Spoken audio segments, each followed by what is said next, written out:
झारखंड के ग्रामीण विकास मंत्री आलमगीर आलम से आज भी ईडी दफ्तर में पूछताछ चल रही है। बता दें कि आलमगीर आलम आज भी कागजात के साथ ईडी दफ्तर पहुंचे हैं। मंगलवार के दिन भी करीब 9.5 घंटे तक आलमगीर आलम से ईडी के अधिकारियों ने सवाल जवाब किए और अपने साथ कुछ दस्तावेज लेकर भी आलमगीर आलम ईडी दफ्तर पहुंचे।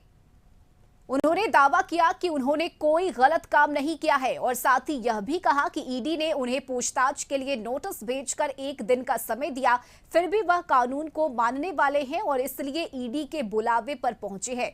रात करीब 8:30 बजे तक आलमगीर आलम से पूछताछ की गई और इस क्रम में ईडी ने उनसे उनके और उनके परिवार के सदस्यों की चल अचल संपत्ति का ब्यौरा भी लिया। मंत्री आलमगीर ने ईडी झारखंड ग्रामीण विभाग के टेंडर घोटाला मामले में पूछताछ कर रही है और पिछले हफ्ते ईडी ने मंत्री के निजी सचिव संजीव कुमार लाल और उनके नौकर जहांगीर आलम और कुछ ठेकेदारों के घर छापेमारी कर 37 करोड़ रुपए से अधिक नगद बरामद किए थे। इसमें 31 करोड़ रुपए नौकर के फ्लैट से मिले थे, जिसके बाद अब मंत्री आलमगीर आलम से भी ईडी दफ्तर में आज दूसरे दिन भी पूछताछ की जा रही है।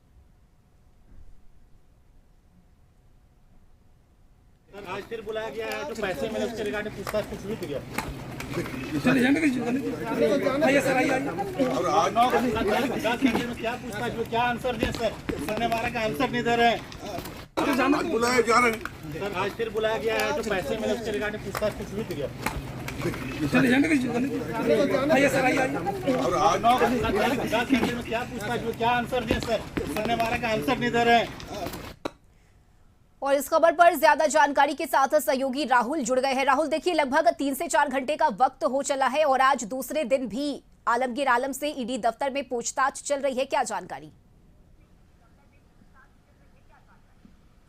देखिए, अगर हम बात करें कल की बात करें तो कल करीब 9 घंटे आलमगीर आलम से जो ग्रामीण विकास मंत्री हैं वर्तमान सरकार में, और आज की अगर हम बात करें तो आज भी लगभग 4 से 5 घंटे हो चुके हैं उनसे पूछताछ किया। और जो जानकारी निकलकर सामने आ रही है कि ईडी के साथ जो आलमगीर आलम हैं वो उनके सवालों का जवाब नहीं दे रहे हैं। अब देखना ये होगा कि जो सवाल किए जा रहे हैं, क्योंकि संजीव लाल भी आमने सामने बैठाकर पूछताछ ईडी कर रही है और किसी तरह का ईडी लूज फॉल नहीं छोड़ना चाहती है, क्योंकि जिस तरीके से पैसे पकड़ाए गए थे, करोड़ों का रकम था, और जैसे ही पैसे पकड़ाए गए उसके बाद से जो ग्रामीण विकास मंत्री आलमगीर आलम है उन्होंने साफ कहा था कि इससे पहले 2 मंत्रियों के पीएस रह चुके हैं और अनुभवी व्यक्तियों को ही पीएस रखा जाता है। ऐसे में जो संलिप्तता है और जो डायरी मिले हैं, कई लोगों के नाम मिले हैं, कई ट्रांसफर का जिक्र किया गया, उन सारे चीजों की तलाश, उन सारे चीजों को लेकर पूछताछ ईडी कर रही है। हालांकि अब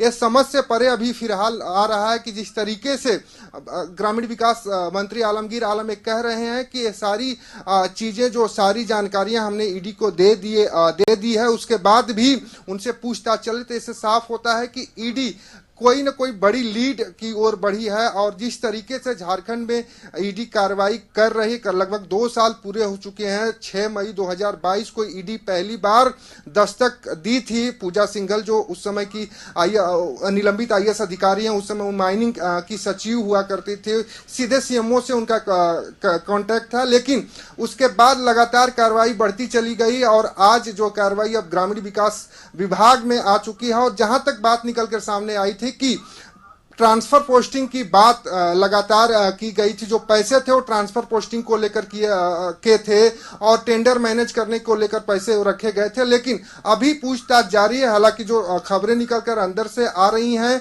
कि जो सवाल पूछे जा रहे हैं ईडी की ओर से, उसके सही जवाब जो है ग्रामीण विकास मंत्री आलमगीर आलम नहीं दे रहे हैं। अब देखना यह होगा कि अगला कदम ईडी का क्या होगा, क्योंकि जिस तरीके से आप देखेंगे पूर्व मुख्यमंत्री हेमंत सोरेन की बात कर लें या उससे पीछे जो रांची के निलंबित आईएएस अधिकारी और डीसी छवि रंजन की बात कर रहे हैं, तमाम लोग जो ईडी की शिकंजे में हो, गिरफ्तार हैं और जेल में बंद है। वैसे में अब देखना ये होगा और समझना होगा कि जिस तरीके से उन लोगों को से ईडी पूछताछ की और उन लोगों पे भी ये आरोप लगता रहा कि ईडी के सवालों का सही तरीके से जवाब नहीं दे रहे थे, क्या उसी तरीके तरीके से ग्रामीण विकास मंत्री आलमगीर आलम भी सवालों का सही जवाब नहीं दे रहे हैं और अगला कदम जो ईडी का होगा कुछ अलग होगा, ये कह पाना थोड़ा जल्दीबाजी होगी। लेकिन जो अंदर से खबरें निकलकर सामने आ रही है कि ईडी पूरी तरीके से तैयारी कर रही है कि हर एक सवाल का जवाब ग्रामीण विकास मंत्री आलमगीर आलम से निकाले, जिससे कि इस पूरे जांच के तह तक ईडी पहुंच सके। जी बिल्कुल राहुल, इसके साथ ही अगर बात करें तो ना सिर्फ आलमगीर आलम बल्कि उनके परिवार के सदस्य, उनके अपनों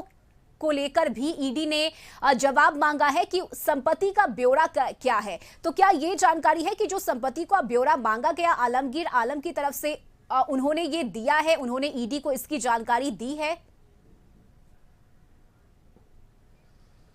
देखिए, अगर आलमगीर आलम की बात करें तो कल भी जो ईडी कार्यालय पहुंचे थे तो उनके पास कोई ऐसा दस्तावेज नहीं था, और आज भी जो वो ईडी कार्यालय पहुंचे तो ऐसा दस्तावेज नहीं लेकर पहुंचे। क्योंकि आलमगीर आलम की बात करें, अगर संपत्ति के ब्यौरे की बात करें तो आलमगीर आलम का रांची राजधानी में होटल है और कई जगह इनका बड़ा बिजनेस है, उनके जो बेटे हैं वो देखते हैं। लेकिन संपत्ति के ब्यौरे की बात करें तो अभी तक जो निकल कर बात सामने आई कि इन्होंने संपत्ति का ब्यौरा नहीं दिया है, लेकिन उस पर बात ईडी कर रही है, उसकी जांच ईडी कर रही है और सवाल जवाब कर रही है।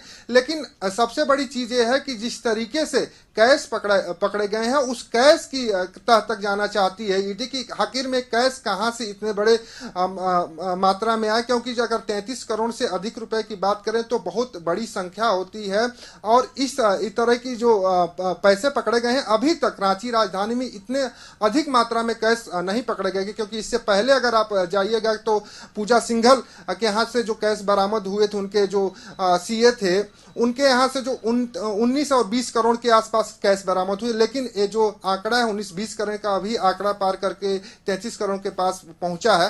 तो ऐसे में ग्रामीण विकास आलमगीर आलम जो इस पूरे मामले में फंसते दिखाई दे रहे हैं, क्योंकि उनके जो पीएस है संजीव लाल काफी करीबी रहे हैं, और जो डायरी मिली है, जो कागजात उनके घरों से मिला है, जो डिजिटल डिवाइसेस मिला है, उससे साफ होता है कि कहीं न कहीं इसमें ग्रामीण विकास विभाग के जो मंत्री हैं आलमगीर आलम, उनकी संलिप्तता रही है। हालांकि उसमें पूछताछ हो रही है, बात हो रही है, लेकिन आज के जो संकेत दिखाई दे रहे हैं ईडी कार्यालय की जो चहल पहल दिखाई दे रही है, इससे साफ जाहिर हो रहा है कि आज कुछ बड़ा होने का संदेश या संकेत ईडी दे रही है। जी जानकारी मिल पा रही है उसके मुताबिक अभी कई और ऐसे सफेदपोश नाम हैं जिनकी संलिप्तता बताई जा रही है। तो क्या इसे लेकर कोई जानकारी अभी कुछ और लोगों के नाम सामने आ पाए हैं क्या इस कैश कांड मामले में?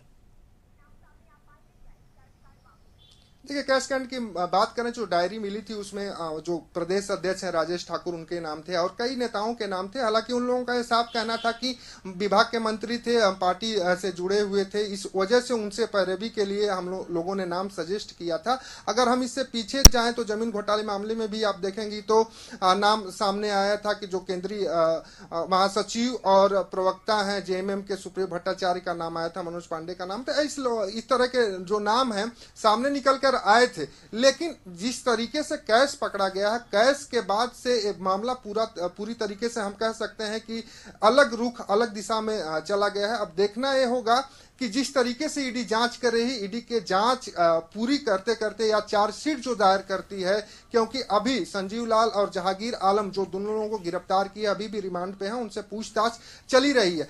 जैसे ही पूछताछ खत्म होगी और क्लोजर रिपोर्ट जब ईडी कोर्ट में पेश करेगी तो क्लोजर रिपोर्ट काफी महत्वपूर्ण होगा। उस क्लोजर रिपोर्ट में ईडी क्या क्या चीज देती है, क्योंकि कैश के अलावा क्या क्या ईडी के पास मिला है ये जानकारी दे दी है, लेकिन जब क्लोजर रिपोर्ट बनाकर कोर्ट में सौंपा जाता है तो उसमें बताया जाता है कि इनका कांटेक्ट किस तरीके से था, इनका कांटेक्ट किन लोगों से था।